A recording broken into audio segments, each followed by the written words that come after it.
السلام عليكم ورحمة الله.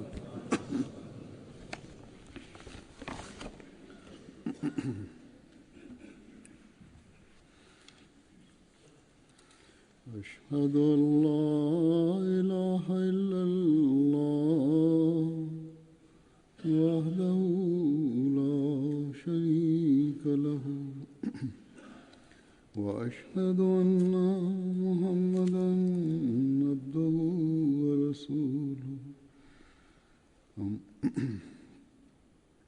أما بعد فأعوذ بالله من الشيطان الرجيم بسم الله الرحمن الرحيم الحمد لله رب العالمين الرحمن الرحيم مالك يوم الدين إياك نعبد وإياك نستعين اهدنا الصراط المستقيم صراط الذين أنعمت عليهم غير المغضوب عليهم ولا الضالين.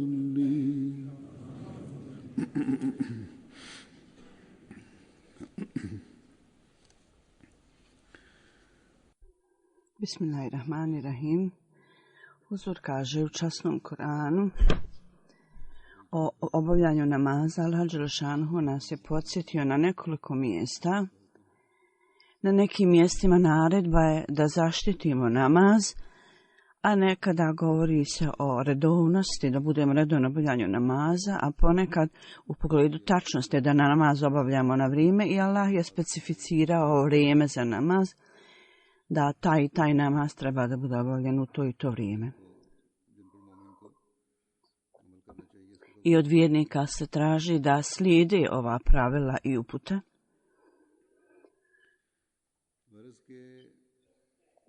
Ukratko, obavljanje namaza i u pogledu toga da je to obaveza, ponavljajući stalno, Allah dželle šanehu je istakao ovu stvar za vjernike i najvažnije je da je spomenuto da je ovo svrha stvaranja ljudi, ibadet, kao što Allah dželle šanehu kaže u časnom Kur'anu.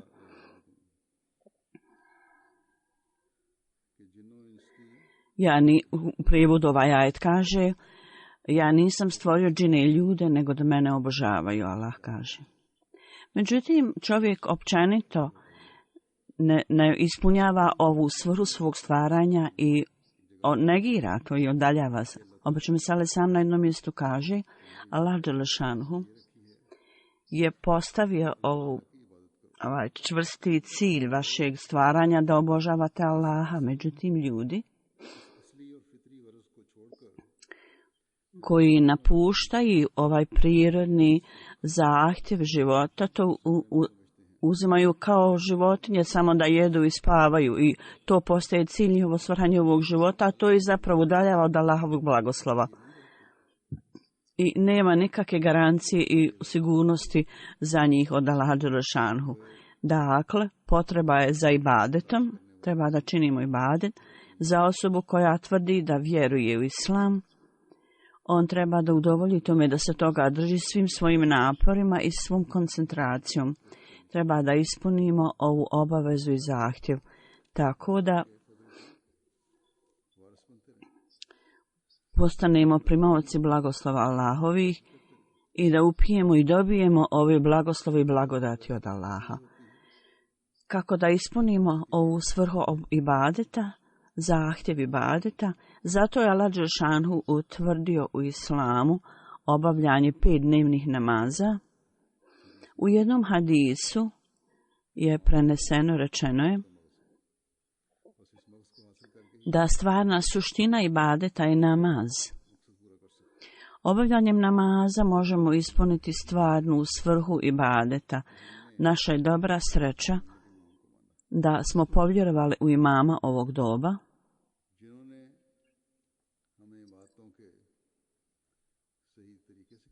koji nas je poučio ispravnim načinima, dakle obavljanju namaza, i poučio nas i mudrosti toga i objasnio nam zašto je ovaj ibadet neophodan. Ponavljajući u nekoliko prilika, on je savjetovao članove džemata u pogledu obavljanja namaza u detalje i o sitnim tačkama toga. On je spomenuo i također objasnio mudrost i potrebu toga, tako da možemo razumjeti važnost svojih namaza i možemo uljepšati svoje namaze da ih obavljamo u skladu s tim. Danas Huzur kaže, ja ću predstaviti neke isječke iz pisanja obećanog Mesija o ovoj temi. Ponekad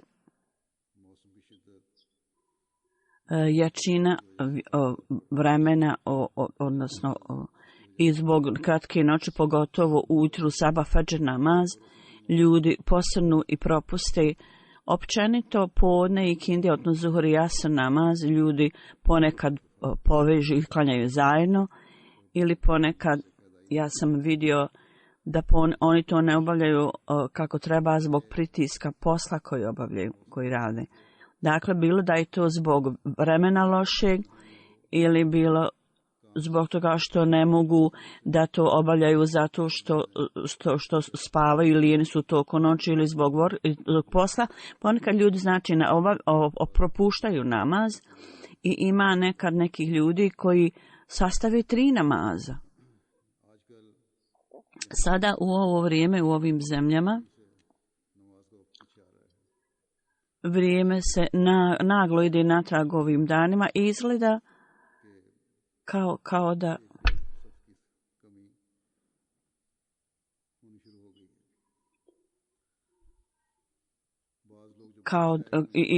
izgleda kao da ljudima to teško jedna ili dva reda budu u džamiju i ponekad njihov broj se poveća, međutim lokalni ljudi moraju posvetiti pažnju ovome.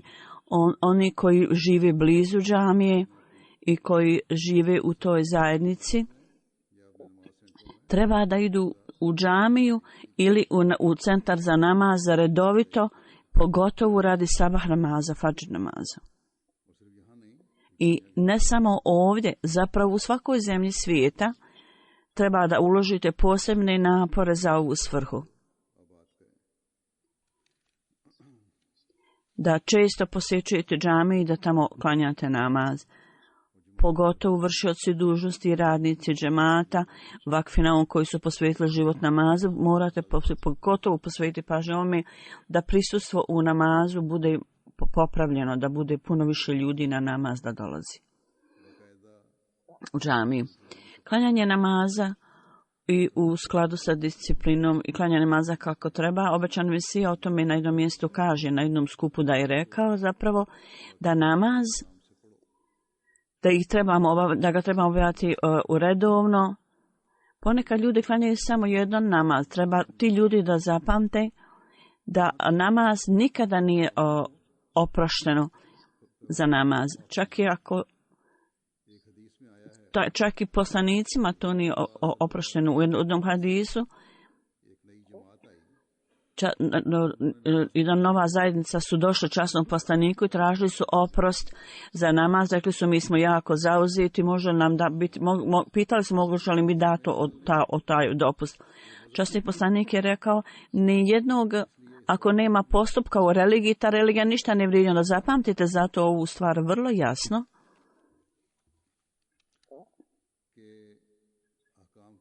I Allah Đelešanhu u pogledu njegovih naredbi morate postupati skladno njegovim naredbama. Allah Đelešanhu kaže da jedan od znakova Allah Đelešanhu da je ovo jedan od znakova Allah Đelešanhu, da na nebesima i na zemlji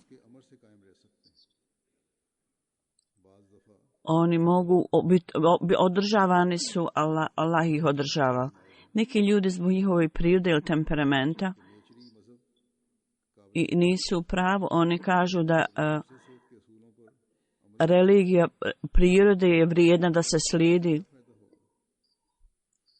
Ako ne pazite na svoje zdravlje i sigurnost, kakva je onda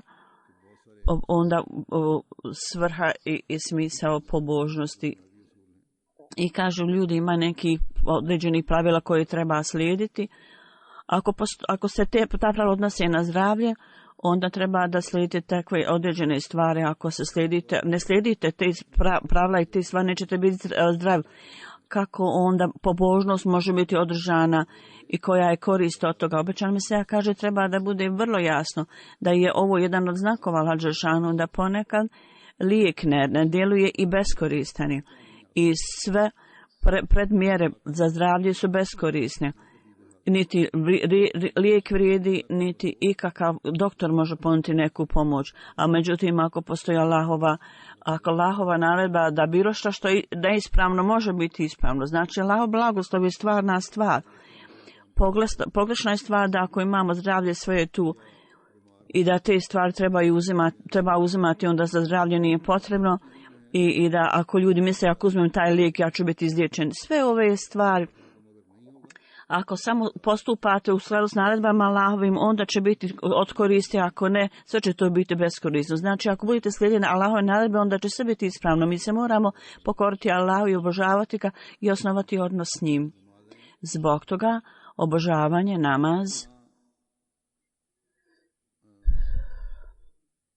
namaz, dok su neophodne da ispunimo svrhu svog stvaranja u isto vrijeme, s ciljem da se zaštitimo od nevolja i raznih teškoća i kijamita, jako je mnogo stvari koji prividno je nemoguće da se urade, međutim ako postoji veza sa Allahom, ove stvari postanu moguće.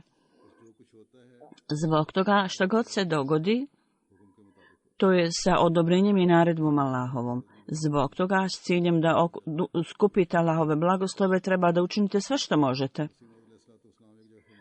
Mesih Maud alejhi selam kaže na jednom mjestu, činjenica je da šta god Allah hoće, to bude učinjeno i obavljeno, urađeno. I napuštena mjesta, pusta mjesta mogu biti nastavljena Allahovom naredbom, a nastavljena mjesta mogu postati kao mrtva. Ljudi ponekad planiraju da nasele neko mjesto, međutim to postane pustinja zbog Allahove volje. I to postane mjesto gdje ptice i životinje naprave mjestom svog boravka. I osoba koja ponekad kao pustinja, kad nastane pustinja, onda tu samo ponekad ljudi idu. Takva mjesta su, na primjer, ima u Meki, kao Meka.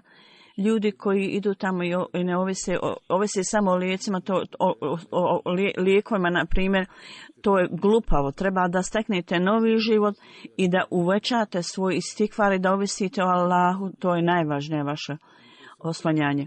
Ako ljudi ne nalaze vremena za ibadet, onda treba da imate najveći mogući strah, jer ti ljudi kažu imamo jako puno stvari da obavimo i nemamo vremena da klanjamo namaz. Ovo su ljudi koji treba da budu najviše zabrinuti i u strahu, više nego drugi.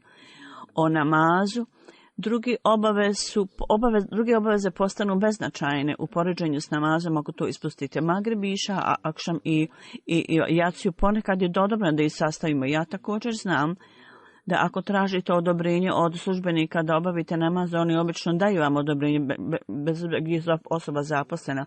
Ako ima dobar dojam na službenike i traže odobrenje da obavlja namaz, oni općenito daju odobrenje takvo. I nadalje visoki službenici ponekad njima budu date upute i naredbe na nekim mjestima, tako budu im date ta odobrenja i naredbe, da ovim ljudima bude dato odobrenje da klanjaju namaz, i ako im ne dadnu, to je samo zbog bolesti te onda osobe. Ili ako ta osoba ne klanja taj namaz kako treba, predano od srca.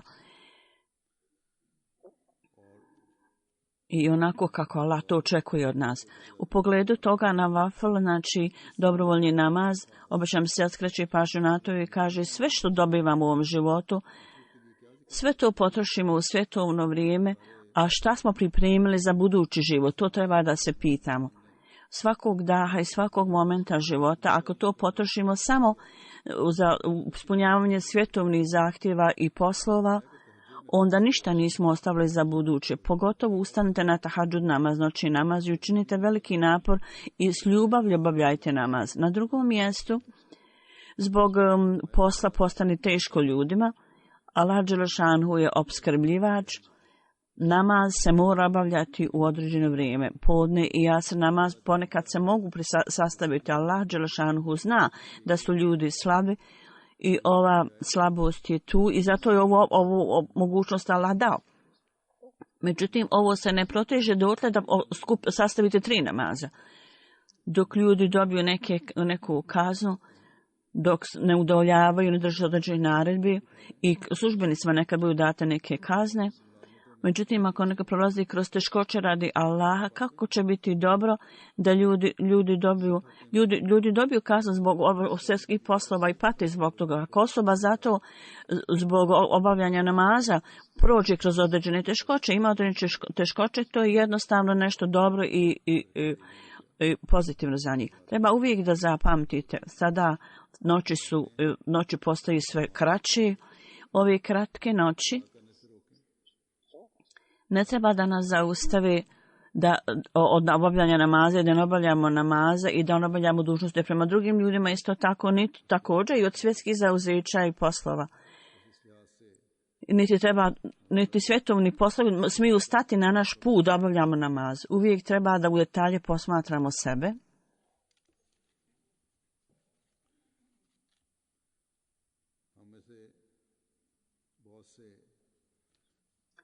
Ima mnogo ljudi među nama, oni koji obavljaju namaz kao obavezu, ali ne znaju stvarnost toga. Objašnjavajući ovu tačku, Hazreti Mesih Maud alejhi selam kaže na jednom mjestu, u jednom prilikom, šta je namaz?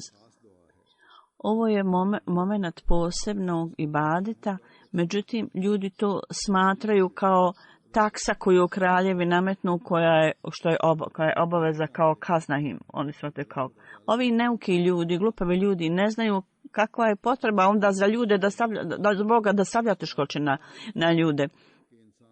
Allah nema nekakve potrebe za to, niti Allah treba bilo kakvu osobu. Zašto bi on trebao da čovjek se zauzima u veličanje Boga i ibade? To je zapravo za korist ljudi, za korist te osobe. Da on zapravo ostvaruje svoj vlastiti cilj i svrhu. Sada u ovo vrijeme ljudi nemaju ljubav prema namazi, prema ibadetu i nemaju iskrenosti i predanosti. I ovo je jedna vrsta nedostatka na ljudima i imaju nedostatak u svom obavljanju namaza jer nema predanosti i ljubav u namazu. Nema ničeg u svijetu, a da nema u sebi zadovoljstva i radosti. I on kaže, kao bolesnik, neko ko ne može da uživa u ukusnim stvarima zbog bolesti i nije u stanju da uživa u tom ukusu, slično tome ljudi koji ne uživaju u namazu, treba da se brinu o svojoj bolesti. Upravo kao što sam spomenuo, nema ničeg u svijetu u čemu Allah dželešanu, u što Allah dželešanu nije stavio neku vrstu ukusa. Allah dželešanu je stvorio ljude radi ibadeta, radi obožavanja. Zašto onda u ovom obožavanju čovjek ne nalazi ukusa i radosti užitka? Allah dželešanu je rekao, ja sam čovjeka stvorio radi ibadeta, radi obožavanja mene. On to čovjek ne nalazi ukusa u tome. I on kaže, radost i užitak i ukus u tome, čovjek treba da postane taj koji uživa u tome. I treba da postignemo taj užitak i radost. Allah dželešanu kaže, sada, kad su ljudi stvoreni radi obožavanja, onda mora u tome biti nekog užitka i ukusa. Neophodno je da ovaj ukus bude i najviši i ovo možemo razumjeti na bazi svakodnevnog iskustva kako u svemu što radimo ima određeni ukus i radost. I u svemu što radite nalazite određeni ukus i radost i možemo to osjetiti. I onda on dalje kaže, na primjer vidimo da zrno, žito ili sva opskrba hrane, sredstva za život i sve stvari su nama dostupne i sve ove stvari su stvorene radi ljudi. Zar onda mi ne uživamo u ovim stvarima? Kad pripremimo hranu, mi uživamo u tome. Dakle, ovaj ukus i osjećaj, Allah nije stvorio jezik, čulo ukusa da ne osjetimo to. Znači, uzimanjem ovih ukusa, čovjek uživa u svim ovim stvarima, ukus svega oko sebe. Kroz oči uživamo u ljepoti, kroz uši uživamo u zvukovima i tako dalje. Zar melodični glasovi, zar ljudi ne uživaju u melodičnim glasovima kad slušaju? Ovaj melodični glas dolazi u čovjeku duha i čovjek uživa u njima i bude radostan. Postoji li kakva dalja onda potreba da onda obožavanje Allaha nije stvoreno da ima u sebi određeni ukus i radost. Međutim, ljudi kažu da nemaju užitka i ukusa u namazu. Kako je to moguće? Sve ove stvari su dokaz činjenice da sigurno u ibadeti Allah dželešanu stavio ukus i radost. I obično se kaže, Allah kaže, mi smo stvorili mnoge žene kao vaše parove i muškarac je naklonjen direktno obavezi. Allah je stavio u taj odnos radost i užitak između muškarca i žene, muža i žene. I on dalje kaže, stvarna svrha stvaranja Allahovog je da Allah je stvorio, kad je Allah stvorio ljude, da je on stvorio u slast i radost u odnos između muškarca i žene. Ljudi ponekad samo misle, ovo je jedina svrha i cilj stvaranja muškaraca i žena. Slično tome treba da u cijelosti razumijete da u ibadetu nema kazne, to nije kao taksa nametnuta, nego u tome je radost. I ta radost se nalazi u ibadetu i ona je mnogo viša od svih drugih radosti i užitaka u životu. On dalje kaže, ako pacijent, bolesnik ponekad nije u stanju da uživa u lijeku i u hrani zapravo, slično tome osoba je vrlo nesretna koja ne uživa, ne osjeća užitak i radost u ibadetu. Ako bolesnik je zbog toga što je izgubio osjećaj ukusa u hrani i ne uživa u hrani, to ne znači da je hrana loša. To samo znači da ta osoba je bolesna. Slično tome osoba koja ne uživa i nema ukusa u ibadetu, ne znači da je ibadet, da nema užitka u ibadetu. Allah je sve ove stvari stavio tamo. Međutim, osoba, čovjek, zbog njegovog temperamenta i naravi je bolestan ili ne osjeća taj ukus i njegova narav ga čini ga nesposobnim da uživa tu radost i užitak. Treba da nađemo način da uživamo tu radost i ukus namaza, a ne da shvatamo to kao da je to neka kazna i da se udaljavamo od toga. Ako taj užitak i radost nisu prisutni, kao neki ljudi dođu ujutru na namaz kad su noći dugačka, kad su noći kratke ne dolaze. Oni uvijek imaju ovakvo razmišljanje. Ako razumiju ovu stvar, onda će voditi računa da redovno klanjaju sve namaze, da ukus i radost objašnjen na drugim mjestima, čemu selam kaže, ja vidim da ljudi postaju lijeni i nemarni o namazu iz razloga da nisu svjesni o tom ukusu i radosti koju je Allah stavio u namazu i ibadet. Jedan veliki razlog za to, za taj uzrok je da ovi ljudi zapravo to ne znaju. I dalje u gradovima i selima ljudi su sve više lijeni, još više lijeni. Čak 50 ljudi ne dolaze na namaz i pokoravaju se u ibadetu Allahu dželešanu. Znači, postavlja se pitanje zašto ovi ljudi nisu svjesni radosti u namazu i ne osjećaju ukus namaza. I u religiju nema naredbe da ponekad smo zauzeti u poslu i kad čujemo poziv na namaz, I ljudi čuju pozivan namaz i ne voli to kad se čuje pozivan namaz, ne žele da čuju ezan pozivan namaz jer onda moraju ići na namaz. I ne žele posvetiti pažnju tome. Treba zaista da se žale ovakvi ljudi. Ovakvi ljudi su za žaljenje. Ponekad ljudi žive jako blizu džamije, ali nikad ne dolaze u džamiju da klanjaju namaz. I zato želim da kažem da treba da predano i vrlo revno molimo Allaha kao kad uživate u ukusu raznog povrća i voća. Tako isto da nas molite Allaha da nas usposobi da uživamo takvu radost i ukusu u ibadetu. Kao što voće i razne druge stvari su vrlo ukusni i mi uživamo u tome i slično tome namaz i ibadet. Treba moliti da nam dadne ukus da u tome uživamo. Zapamtite da kao kad gledate nekoga koji je vrlo lijep, uvijek zapamtite tu osobu. Slično tome kad se dogodi da vidite nekoga koji je vrlo ružan i njegovo stanje uvijek bude vam na pameti. Tako pamtite i ljepotu i ružnoću, ali nemojte smatrati da u tome nema nekakve veze, tako se ponašati. Neki ljudi ne klanjaju namaz bez ikakvog opravdanja. Lijeni su da ustanu ujutro i da napuste udobno svoje kuće da dođu na namaz. Činjenica je da zapravo ovim ljudima to nije drago. Oni zapravo ne razumiju ovo, ne razumiju zadovoljstvo, nisu potpuno upoznati sa zadovoljstvom koji je u namazu. Kako onda mogu postići ovaj ukus u namazu? Ja vidim da osoba koja pije i oni koji koriste droge i kad to ne uživaju, oni to ponovo i ponovo uzimaju dok ne osjeti ukus u tome. Jedna inteligentna osoba se može okoristiti iz ovog savjeta da primjer ovih ljudi koji piju, koji su posvećeni uzimanju alkohola i koji uzimaju droge, da naučite pouku iz toga.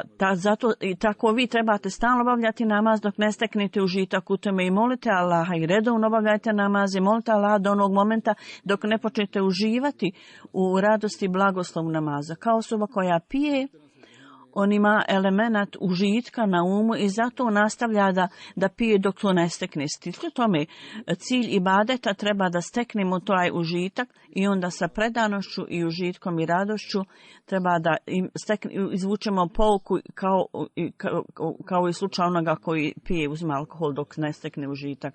I treba da bude jedna vrsta uznemirenosti u srcu osobe, jedna vrsta osjećaja uznemirenosti u srcu i treba da molimo Allaha na svakom mjestu. Ja vam uistinu kažem, zaista ćete biti onda u stanju da steknete taj ukus i onda kad bude obavljanjem namaza, treba da pamtite ove ciljeve koje treba da steknete kroz namaz. Također imajte na umu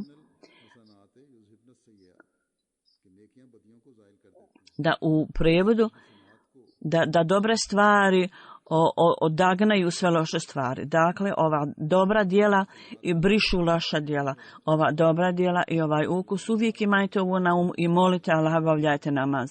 Namaz koji je namaz bogobojaznih i plemenitih ljudi, to treba da postignete. Allah dželšanhu kaže, ova dobra djela brišu loša djela i sve poroke. Ili na drugom mjestu je rečeno, Allah pomaže ljudima da napuste nečasne stvari i zle stvari. Ima nekih ljudi koji klanjaju namaz, mi vidimo neke ljude koji prividno klanjaju namaz, međutim čine loše stvari. Pitanje koje vrijedi za njih je da oni klanjaju, obavljaju namaz, međutim ne obavljaju to sa stvarnim duhom i predanošću. Iz dubine svoje duše ne obavljaju taj namaz, nego samo kao ceremonija padaju na sežine ruku, a od njihova duša je mrtva. Allah nije spomenuo da su njihove stvari dobra stvar, lijepa stvar. Ovdje riječ hasana, iako je ovdje značenje riječi namaza, međutim da ukaže na ljepotu namaza, ovdje je to namijenjeno da to kaže. Dakle, osoba treba da stekne taj blagoslov i namaz koji ima dobrotvornost i dobrotu u sebi. Takva osoba sigurno otklanja poruke od osobe. I namaz nije značenje samo određene garniture onih postupaka koje radimo. Treba da ispunimo sve zahtjeve namaza i treba da i one molitve koje učimo na određenim stepenima u toku namaza. Međutim, prividni uvjeti i unutrašnji uvjeti, oba dva uvjeta su ova neophodna. Da to ispunimo, dakle to je uvjet za namaz i stanje namaze i treba da osjetimo, da znamo, da smo svjesni da stojimo ispred Allaha dželešanu. I on kaže ponekad, to znači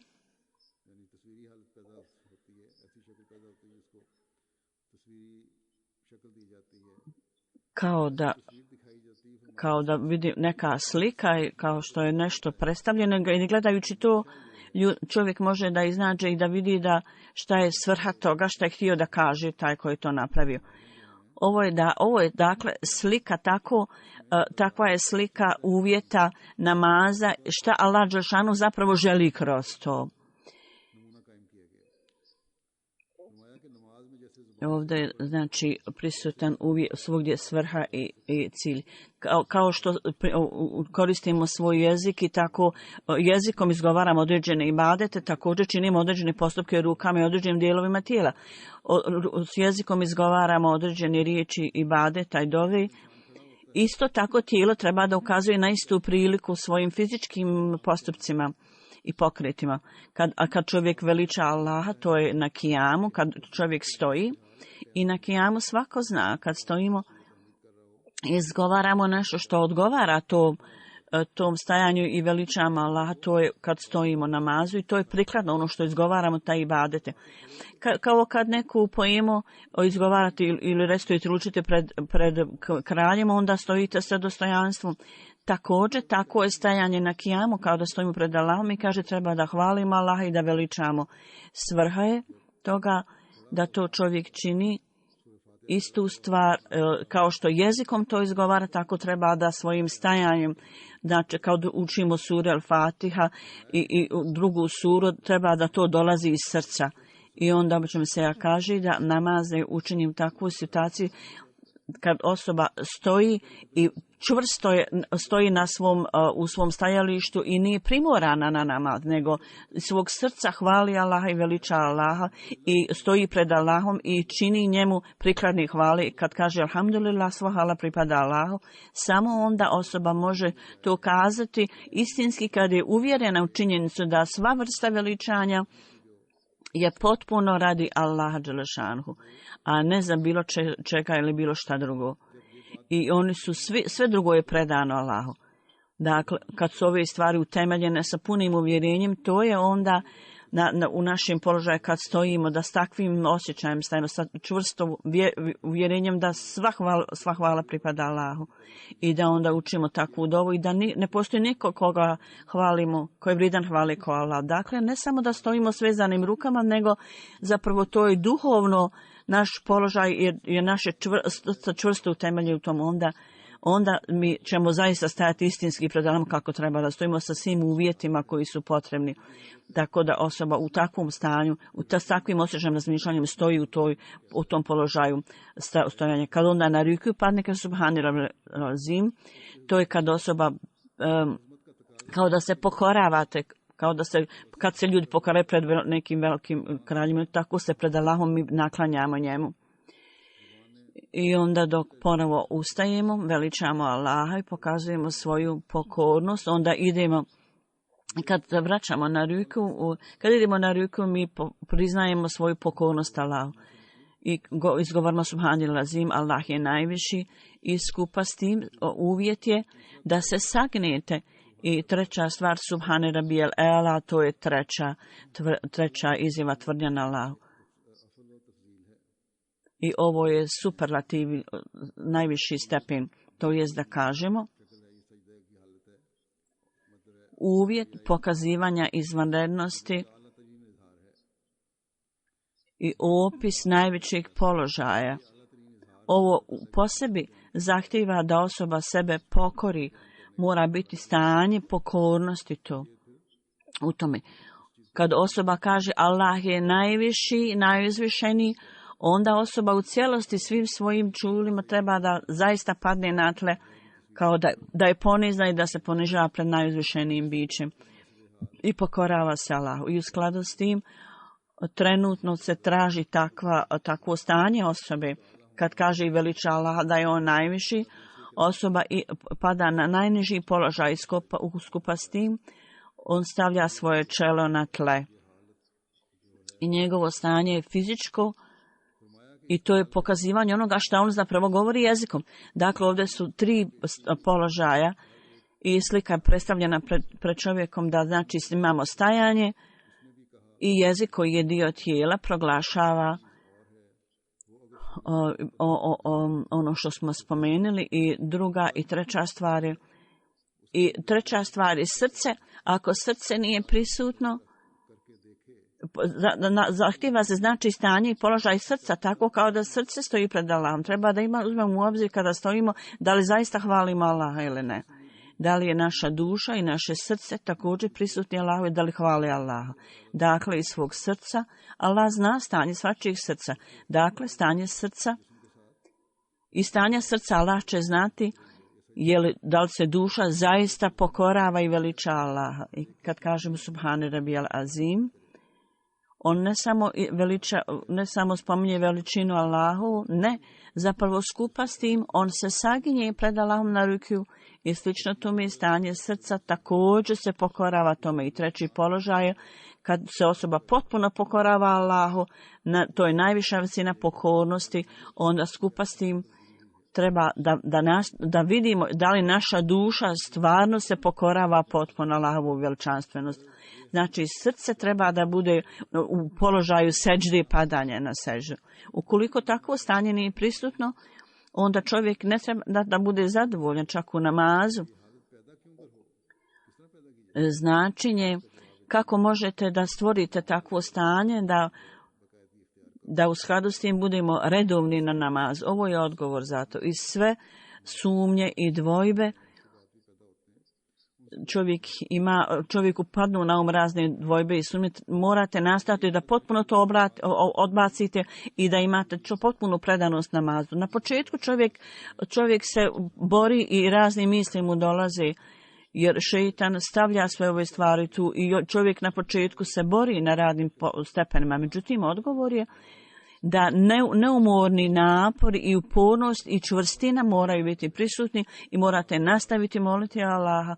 Konačno će biti stvoreno takvo stanje u pogledu, onako kako sam rekao, da obično se rekao. Dakle, ustrajnost i čvrstina su neophodni i to je temeljno stanje i uvjet. Ako taj uvjet i stanje prisutno, Allah dželešanu onda prilazi osobi trčeći i osoba postigne to zašto moli Allah. Ovo stanje nije poznato svim ljudima. Oni u brzini obavljaju namaz Allahu dželešanu i ibadet Allahu, nisu svjesni, ne cijene važnost toga i oni to minimaliziraju, posvete veću pažnju svjetovnim stvarima. A sjetim se im onda salam kaže, ova stvar je vrijedna da zapamtite da stvarni namaz je da je stvarni namaz da ništa ne smijete ne tražite od Allaha osim Allaha, ni od koga drugog i ništa nego kroz namaz. Jer namaz je vezan sa Allahom. Jer tražite nešto od drugih osim od Boga, onda je to poniženje za Allaha.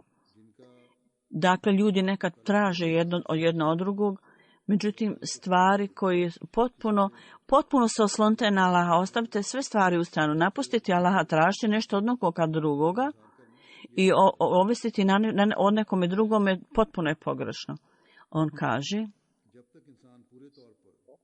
kad osoba cijelim srcem postane ponizna i hvali Allaha i sve moli od Allaha i u istinu razumi i ukoliko tako ne radi, da to onda nije istinski musliman. Istinski musliman uvijek moli Allaha za sve. Sva naša čula, i unutrašnja i vanjska, treba da se potpuno pokorimo Allahu. Kao što velika mašina, veliki struj, sav kreće se zahvaljujući glavnom motoru, tako osoba svake postupke koje radi,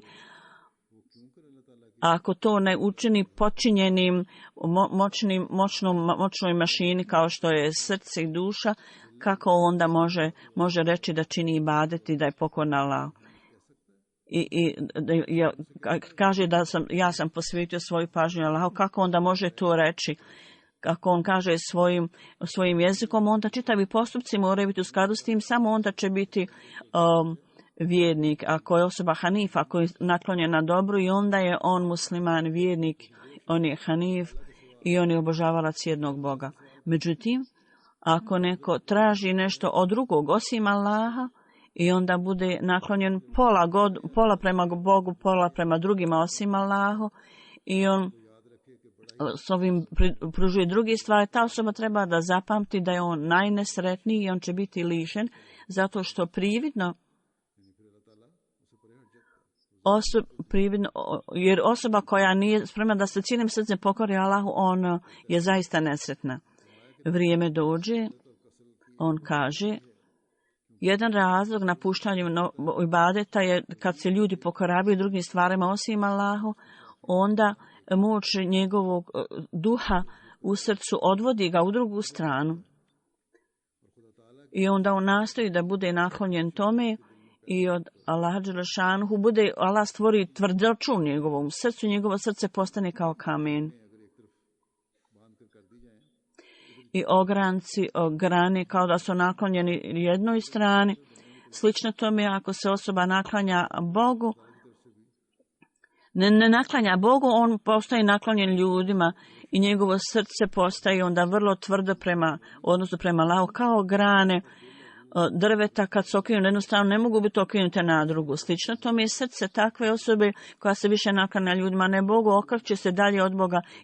To je vrlo strašno stanje i to onda treba da donese strah u čovjekovo srce da se boji. Neophodno da obavljate namaz na vrijeme i sa svim zahtjevima. Slično tome osoba treba da se pokori Allahu cijelim svojim srcem. I sigurno će doći onda moment kad ta osoba bude potpuno u cijelosti, bude predana Allahu i počne uživati u namazu, osjećati radost u namazu. Na početku treba da uložite napore i onda kad budete tako cijelim srcem molili Allah i pokoravali se, onda ta osoba postaje primalac Allahovih blagoslova. Obično se ja kažem ponovo sa velikim isticanjem. Iako ne mogu da nađem prikladne riječi kako da objasnim loše posljedice okretanja od Allaha kad se ljudi okreću drugima osim Bogu.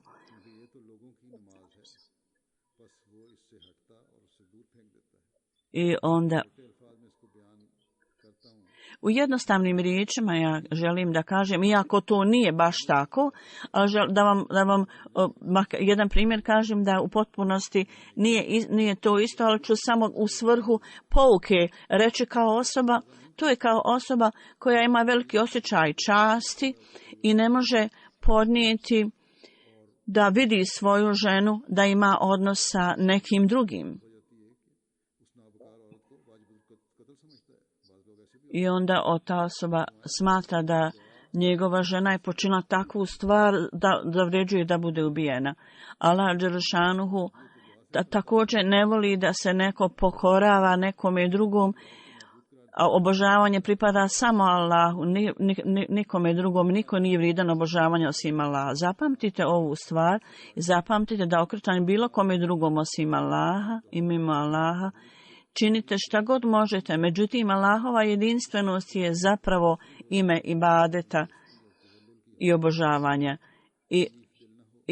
Ibadet je bezvrijedan ako nema potpunu pokornost i ako vaše srce nije prisutno u tome. I onda ćemo se kažem i molimo i obavljajmo namaz, ali ljudi ne dobivaju ništa iz toga. Odbijanje položaja ovih ljudi, obećani mi se ove z toga kaže, neki ljudi misle da što plaću Allahu mogu dobiti neku korist, to je potpuno pogrešno. Neki ljudi zapravo ne znaju o postojanju Allaha i njegovim atributima i nemaju nikakvo čvrsto vjerovanje u ove stvari. Da oni imaju istinsko vjerovanje u sve ove stvari, onda ne bi mogli tako govoriti. Kad osoba dođe Allahu i pokori mu se istinskim pokajanjem, onda Allah dželešan uvijek pokazuje svoje blagoslov prema takvoj osobi. Neko je ispravno rekao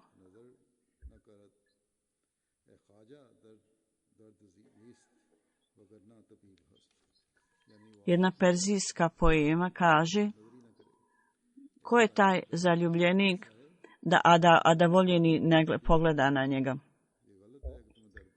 Vi nemate zabrinutost u svom srcu kako Allah želi. Allah želi da vi njemu dođete čistog srca. Jedini uvjet je da u skladu s ovom situacijom također prokrenete svoje biće u skladu s tim i da slijedite ove naredbe koje je on dao. I onda to promijeni osobu. Kad budete promijenili osobu koja staje pred Allahom, kad budete tako kako Allah želi, onda Allah učini da nađete ljepote u tome i užitak, ali sim da to vidite i morate imati oči ljubavi. Ako volite Allah zaista i u istinu, onda Allah dželešanu sluša ibadet i dove i daje potporu i pomoć. Zato moramo promijeniti svoje stanje na takav način da Allah dželešanu posluša naše dove i ibadet. Neki ljudi kažu Allah ne sluša naše dove. Većina ovih ljudi su takvi koji čak ne obavljaju 5 dnevnih namaza. Oni samo mole Allah kad je teškoća. Allah kaže slijedite moje naredbe, onda ću ja poslušati vas. Svako može sebe procijeniti da li se drži naredbi Allahovih.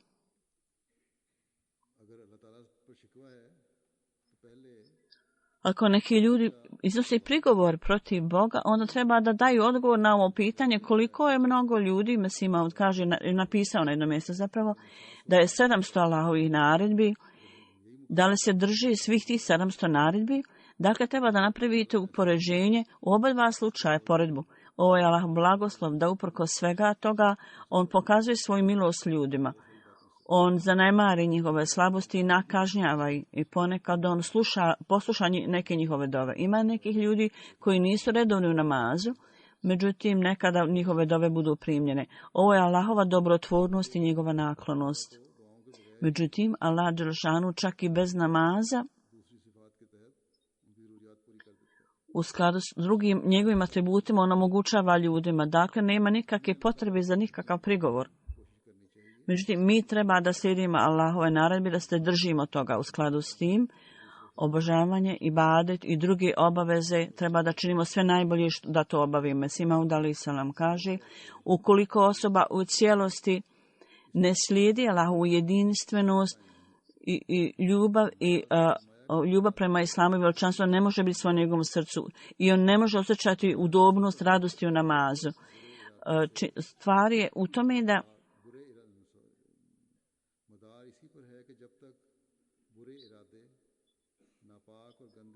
loše namjere i prljavi planovi, ako oni to ne bude uklonjeno i sva ova neprijateljstva ne budu otklonjeni i ne postignete pokornosti i blagost, onda osoba ne može biti nazvana istinskim Allahovim robom. Da poučava pokornost Allahu, najbolji metod je ibadet, da pouči ljude pokornosti Allahu.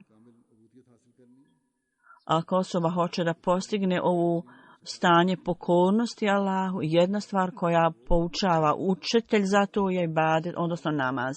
On kaže, ja vam ponovo kažem, obično se ja kaže, ako imate istinski odnos sa Allahom i ako hoćete da imate tu vezu i sa namazom, onda budite redovni u namazu.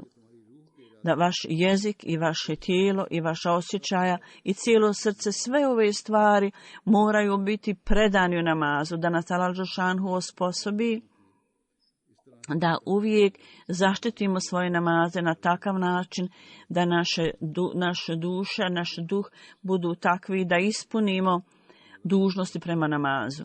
Poslije namaze džuma ja ću klanjati dženazu za Asri Begum sahibu, ženu Šehri Rahmetullah sahiba, prethodnog emir sahiba džemata u Karačiju, 27. marta u Americi. Poslije kratke bolesti ona je umrla, inna lillahi ve inna ilaihi rađiun.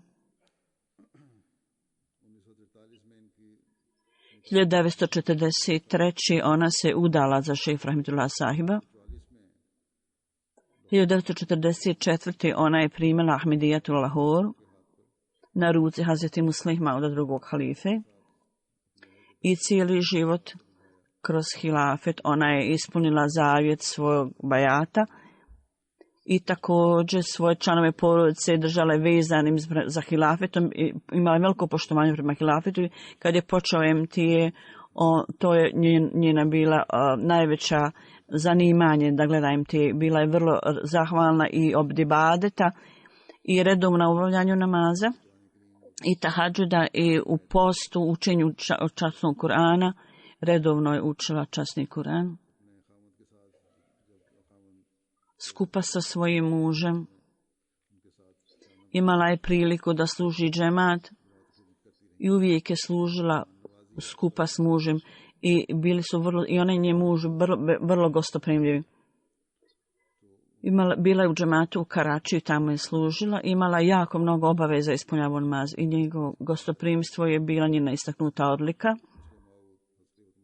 i obavljala ovu dužnost. Sad Kalifatul Mesih treći i Kalifatul Mesih drugi i Kalifatul Mesih, ona imala priliku da njih ugosti i finansijski se žrtvovala. 1950, ta je bila vrlo teška finansijska godina za džemat i u to vrijeme Hazreti Muslih Maud je izdao poseban apel. Šejh Sahib je njen muž, on je dao ogroman dio svog prihoda zato i ona je također udružila se s njim u tome. Ona je živjela vrlo jednostavnim, skromnim životom, bila je vrlo pobožna žena. Njen sin piše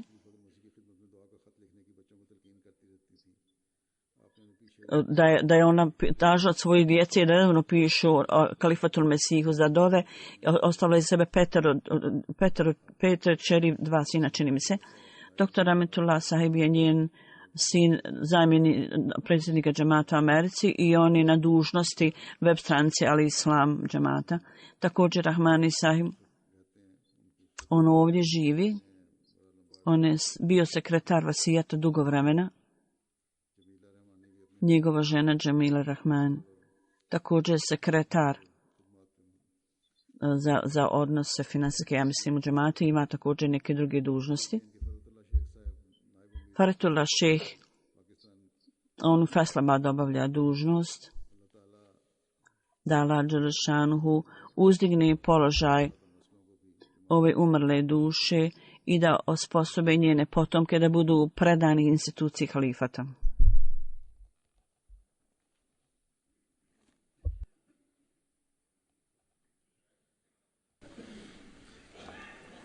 Alhamdulillah,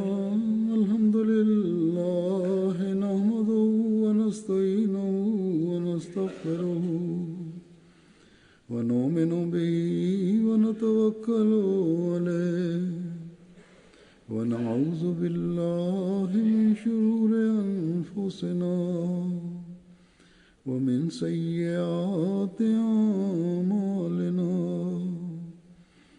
من يهده الله فلا مضل له ومن يضلل فلا هادي له ونشهد أن لا إله إلا الله ونشهد أن محمدا عبده ورسوله. عباد الله رحمكم الله، إن الله يأمر بالعدل والإحسان وإيتاء ذي القربى وينهى عن الفحشاء والمنكر والبغي يعظكم لعلكم تذكرون.